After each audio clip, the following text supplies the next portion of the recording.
Hello bachcho, let's read this question. The question says these questions contain statement first assertion and statement second reason. Option A, statement first is true and statement second is true. Statement second is correct explanation for statement first. Option B, first is true, statement second is true. Statement second is not correct explanation for statement first. Option C, statement first is true, second is false, and option D is statement first is false and statement second is true. Statement first is buta-1,3-diene is less stable than penta-1,4-diene because statement second buta-1,3-diene has a greater number of resonating structures and delocalized electron cloud. बच्चों इस question में दो statement दी गई हैं। दो statement दी गई हैं, एक स्टेटमेंट नंबर फर्स्ट है और एक स्टेटमेंट नंबर सेकंड है। हमें बताना है इन दोनों स्टेटमेंट में से कौन सी स्टेटमेंट करेक्ट है, और अगर दोनों ही स्टेटमेंट्स करेक्ट हैं तो हमें बताना है कि क्या स्टेटमेंट नंबर जो हमारी सेकंड है वो क्या करेक्ट एक्सप्लेनेशन होगी हमारी स्टेटमेंट नंबर वन के लिए या फिर नहीं। तो स्टेटमेंट फर्स्ट में बोला है बच्चों कि जो ब्यूटा 1,3-डाइन है वो लेस स्टेबल है पेंटा 1,4-डाइन से, और स्टेटमेंट सेकंड में बोला है बच्चों कि जो ब्यूटा 1,3-डाइन है उसके अंदर ज्यादा रेजोनेटिंग स्ट्रक्चर होते हैं, तो इलेक्ट्रॉन क्लाउड ज्यादा डीलोकलाइज होता है। तो फर्स्ट ऑफ ऑल बात करते हैं इस क्वेश्चन के की कॉन्सेप्ट के बारे में बच्चों, इस क्वेश्चन के की कॉन्सेप्ट के बारे में। और इस क्वेश्चन का की कॉन्सेप्ट क्या होगा बच्चों? रेजोनेंस। क्या होगा बच्चों इस क्वेश्चन का की कॉन्सेप्ट? इस क्वेश्चन का की कॉन्सेप्ट होगा रेजोनेंस। रेजोनेंस बच्चों एक फिनोमिना है जिसमें एक कंपाउंड के एक से ज्यादा स्ट्रक्चर पॉसिबल हो सकते हैं, more than more than one structure. उन स्ट्रक्चर्स को बोलते हैं बच्चों रेजोनेटिंग स्ट्रक्चर्स। क्या बोलते हैं बच्चों उनको? Resonating structures.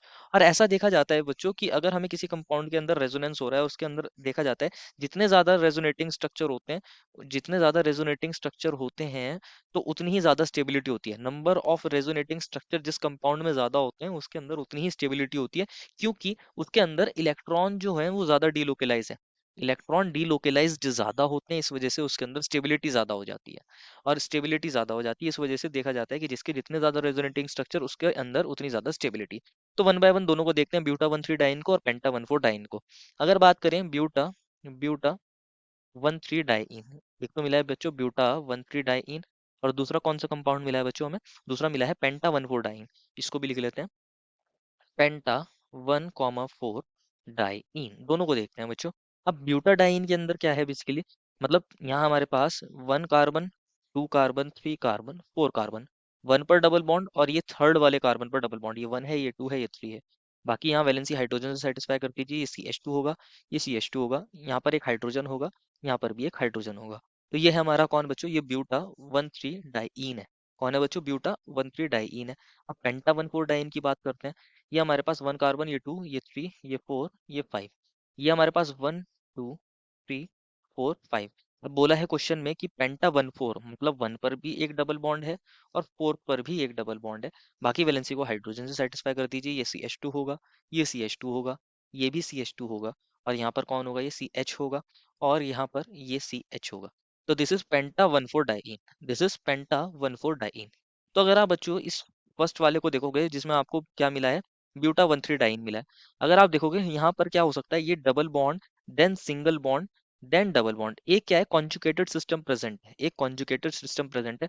हो सकता है ये डबल बॉन्ड इधर यहाँ मूव करे और ये बॉन्ड इधर मूव कर सकता है, तो इसके अंदर एक रेजोनेटिंग स्ट्रक्चर हम इस तरीके से दिखा सकते हैं कि ये CH2 पर आ गया होगा पॉजिटिव, देन ये सिंगल बॉन्ड, ये CH, और यहाँ ये double bond CH, and then इस वाले CH2 पर आ गया होगा नेगेटिव। इस तरीके से दिखा सकते हैं, इस तरीके से दिखा सकते हैं बच्चों रेजोनेंस। या इसके अंदर दूसरी पॉसिबिलिटी क्या हो सकती थी, हम इस तरीके से ना दिखा के इस कुछ इस मैनर में दिखा सकते थे यहाँ पर कि बच्चों ये बॉन्ड इधर मूव करता और ये बॉन्ड इधर मूव करता। तो इसके हम इस तरीके से यहाँ रेजोनेटिंग स्ट्रक्चर बना सकते हैं, इस तरीके से दिखा सकते थे, ये CH2 नेगेटिव, ये CH, देन ये डबल बॉन्ड CH, और यहाँ ये CH2 पॉजिटिव। तो यहाँ पर क्या देखने को मिल रहा है? रेजोनेंस का फिनोमिना देखने को मिल रहा है, एक से ज्यादा रेजोनेटिंग स्ट्रक्चर है। यहाँ पर क्या हो रहा है? रेजोनेंस। यहाँ पर क्या हो रहा है? रेजोनेंस हो रहा है। और अगर आप यहाँ पेंटा 1,4-डाइन को देखोगे, जो ये था, इसके अंदर ये डबल बॉन्ड है, देन सिंगल बॉन्ड है, देन अगेन सिंगल बॉन्ड है, देन डबल बॉन्ड है। तो यहाँ double bond, single bond, double bond, एक कॉन्जुगेटेड सिस्टम प्रेजेंट नहीं है, तो यहाँ रेजोनेंस नहीं हो रहा होगा। यहाँ पर कोई रेजोनेंस नहीं हो रहा होगा। ऑप्शन जो फर्स्ट है उसके अंदर रेजोनेंस हो सकता है, लेकिन ऑप्शन जो ये सेकंड है इसमें नो रेजोनेंस, ऐसे बोल सकते हैं इसमें कोई रेजोनेंस नहीं हो रहा, कोई रेजोनेटिंग स्ट्रक्चर नहीं बता पाएंगे हम इसके अंदर, क्योंकि कोई कॉन्जुगेटेड सिस्टम नहीं है। अब क्योंकि फर्स्ट में रेजोनेंस हो रहा है, तो रेजोनेंस की वजह से स्टेबिलिटी आ जाती है। तो हम ऐसा बोल सकते हैं कि जो ब्यूटा ब्यूटा 1,3-डाइईन है, ब्यूटा 1,3-डाइईन है, उसके अंदर रेजोनेंस हो रहा है। और रेजोनेंस की वजह से हमें पता है बच्चों, रेजोनेंस की वजह से क्या होता है? इलेक्ट्रॉन क्लाउड डीलोकलाइज हो जाता है। डीलोकलाइज मींस कि एक जगह फिक्स नहीं है, वो इलेक्ट्रॉन क्लाउड एक जगह फिक्स नहीं है, डीलोकेलाइज हो रहा है। जैसे कि इसके अंदर देखोगे, यहाँ पर नेगेटिव चार्ज आ रहा है, यहाँ पर पॉजिटिव चार्ज आ रहा है, और यहाँ ये डबल बॉन्ड, मतलब ये पहले पाई बॉन्ड यहाँ पर थे, देन ये पाई बॉन्ड हमारे CH2 के ऊपर शिफ्ट हो गए पाई इलेक्ट्रॉन्स की फॉर्म में, पाई इलेक्ट्रॉन यहाँ पर चले गए CH2 के ऊपर, यहाँ पर, तो यहाँ CH2 पर नेगेटिव चार्ज आ गया, और यहाँ पर इससे पाई इलेक्ट्रॉन चले गए तो इस पे पॉजिटिव चार्ज आ गया। तो पाई इलेक्ट्रॉन्स क्या हो रहे हैं, बेसिकली डीलोकेलाइज हो रहे हैं, डीलोकेलाइज हो रहे हैं। डीलोकेलाइजेशन होने की वजह से जैसे यहाँ स्टेबिलिटी बढ़ जाती है, क्योंकि रेजोनेंस की वजह से यहाँ इलेक्ट्रॉन क्लाउड का डीलोकेलाइजेशन हो रहा है, इसलिए ये ज्यादा स्टेबल होता है, मोर स्टेबल, मोर स्टेबल।